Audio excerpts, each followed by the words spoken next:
Welcome back to Wednesday, my friends. Casual Duelist here, and today we're going to do a couple test draws, more than a couple test draws. We're probably going to do 3 or 4 for my Lair of Darkness common charity build. For the most part, I'm just going to leave the extra deck off to the side. If you guys are curious as to what all is in this build, check out yesterday's video. And if you guys checked out my wife's channel to see the crossover where I started playing Kirby for the regular Nintendo, thanks. And if you guys are going to go there now, because that sounds awesome, links in the description today, guys. It'll probably be in the description every day that she uploads right up until we finish it. I'm planning on playing it through 100%. But we are going to go ahead. We're going to do some test draws. We're going to see just how fast we can get it to Lair of Darkness. Again, we have a single terraforming. We have the, 3 copies of a Lair of Darkness. We have 3 copies of Arima, and we also have Metaverse. So we have plenty of options of ways to try to get into it. And I don't know, we could do first and second. We could do every test hand as first, then add 1 card to say, well, if you went second. Basically, this deck is nothing but a big disruption. We do play a couple of different things. We do play Vanity's Fiend in here for more of a special summon lock. And then we also play Goes and Match, because once we've changed everything's attribute to dark, if you weren't playing a dark deck to begin with, you can't play anything past your first monster. So 1 card combination, very hard to do. And due to the rulings with Goes and Match, you can't even take the 1 card to try to play into a different attribute. So yeah, kind of locked down. And again, we got tons of viruses in this deck. So lots of whammies for the opponent. Very fun, very casual build. I enjoyed playing it. But let's go ahead and let's cut the deck and see what we get. Well, we're not going to get that copy. So that's fine. 1, 2, 3, 4, and 5. Set our deck. Oh my goodness. Okay, we're going to get a Lair of Darkness. That's fine. We're going to get Sky Blaster. Very cool. Solemn Strike. Good. Crush card. And I dropped my Vishuda. So we've already got some plays. We can already go to a Link 4 if we needed to. The Link 4 is not going to be very spectacular at this point, because 2 of them will be tokens. So if we went first, we would end up doing the Allure. If we went second, we would already have Monster Reborn. So just real quick, let's play our Allure. We get the Monster Reborn in the Goes and Match. However, if we'd gone second, we'd have another Allure, which we don't. We would have to take one of these guys off the field. Now, tough one. I would get rid of the Sky Blaster personally, because the Sky Blaster really doesn't offer any advantage outside of building your board. And initially, my move is just to be able to special summon Vishuda in defense mode, and then maybe set the Strike and Crush card. If we did go second, we would have that extra Lair of Darkness. So on our draw 2, we would get the Vanity's Fiend and Caligo Crow. So at which point you could banish the Crow. You'd still special summon your Vishuda, now attributed for Vanity's Fiend. You'd set the Strike, the Crush card, and the Goes and Match. So again, not terrible, but no Lair of Darkness either way you cut that hand. So let's shuffle it up again. Let's try to go ahead and get that stuff. And like I said, we're going to do a few of these. And if nothing pans out, I will just show you. Because again, I left this alphabetized until I went to film today. So bad idea? Definitely. All right. A little brick shuffle, a little cut. Okay. Draw Duke Shade, draw Strike. Draw Gozen, draw Lair, draw Terraforming. We're in business. If goes first, kind of a bad go first. Play Terraforming, grab another Lair of Darkness just because you'd want to thin out your deck. Play a Lair of Darkness, throw both in back row, pass turn. Realistically, your opponent's going to play a card. You're going to flip up the Goes and Match. They can't summon anything else. You might take a hit. You'll go. It'll be your turn. You'll draw. You could Duke Shade the monster off as a Kaiju, and then it depends on what you played anyway. And then, unlike a Kaiju, the Duke Shade stays on your side of the field. If you go second, you've got another Lair of Darkness. So we end up with all 3 layers of darkness, same play. And that is terrible. So what I'm going to do is I'm going to take all 3 layers of darkness. I'm going to pull them out of the deck. because they just seem to be clumptastic today. So we're going to put one at the bottom, middle, and top. And then we're going to go ahead and we're going to shuffle it again. Let's go with another one. And again, it's never going to have the consistency of the advanced list master game variants. And again, there's going to be a lot of archetypes that add more consistency to this deck, just in general, that we're not going to see here in Common Charity. So again, bricky hands, they happen. I notice I've got like 7 viruses. We've only seen one once, I think. I don't know. I probably misspoke. I'll end up going back through this here in a little bit when I watch this. And I'll make fun of myself because sometimes you got to. All right. Let's try without cutting it this time. Let's see what we get. We got a Crush card, so that's cool. We got Lair of Darkness, which is cool. We got Strike, which is cool. We got Vishuda, which is cool. We got Dark Hole, which is cool. So if you're going second, that's great. You can Dark Hole the field, set up your Lair of Darkness, lay into your back row. You could summon the Vishuda in defense mode. It's great. If you went second, you'd also have another copy of Lair of Darkness. But if you went first, again, you'd pretty much do all of the same stuff while holding the Dark Hole. So, kind of okay. Still got 2 Layers of Darkness in an opening hand after splitting them. We're going to do this one more time. One more. And then I'm just going to do a fake hand. Just going to do it. All right, you know what? I won't do a fake hand. I'll just show the interactions. Because the interactions, they don't always fall the same way. So, we're going to get our Allure. We're going to get our Gozen, Kaligo, Arima, Vanity Fiend. Ooh, tricky, tricky hand. So, it'd be great if we had 2 Arimas, because we could summon Arima after pitching Arima.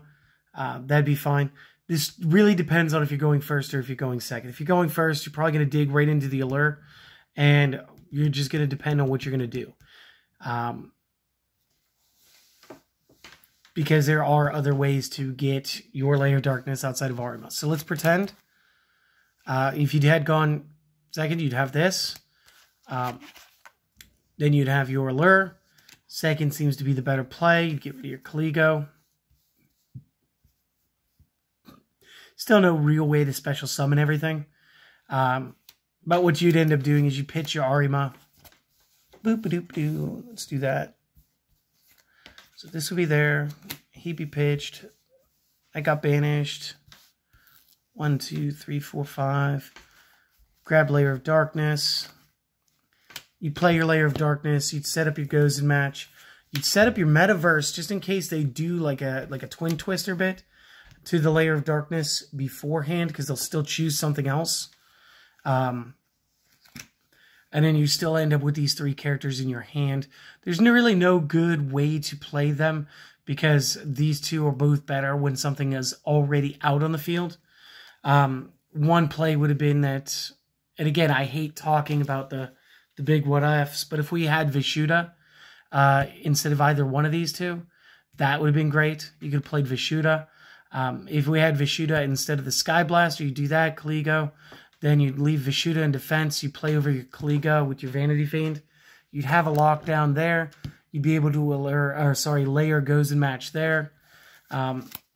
It's all good. So let's just talk about the different interactive cards now. Let's kind of just pull them out.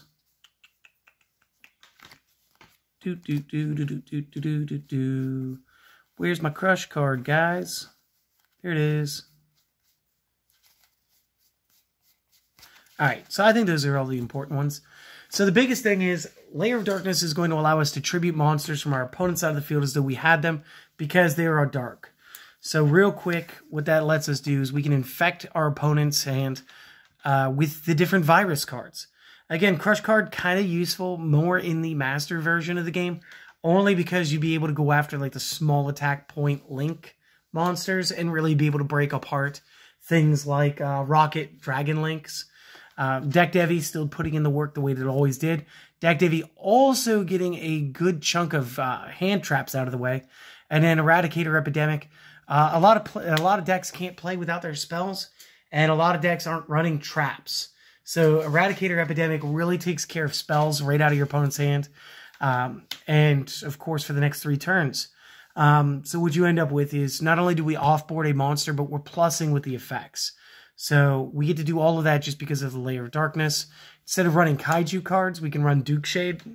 Again, we can tribute a monster our opponent has because it's a dark monster. We can special summon him on the 1. Whatever, it's fine. But unlike a regular Kaiju, we get to keep the card.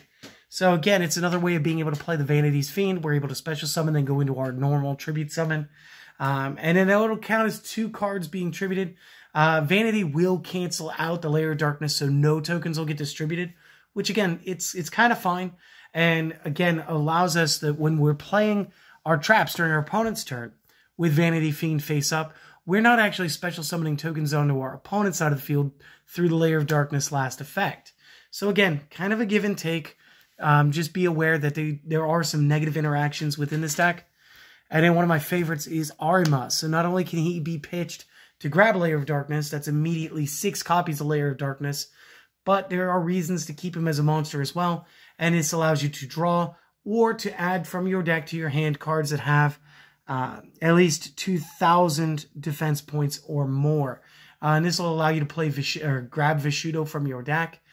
Should you be feeling that your opponent's going to overwhelm you and you need to build another board, or you want to use it for the Lair of Darkness to get a draw 2 while knowing that you're going to be able to get rid of that card right away, or you'll be able to go into your Duke Shade off of this. Either way is fantastic. And then between the link building plays, it really comes down to 3 monsters in general. It's Scapegoat, Caligo, and Phantom Skyblaster. Caligo just allows itself to summon additionally so long as you had another monster that wasn't Vanity's Fiend. Scapegoat on a flip allows you to fill up your back monster row full of these little tokens that are 1-star, which is fine.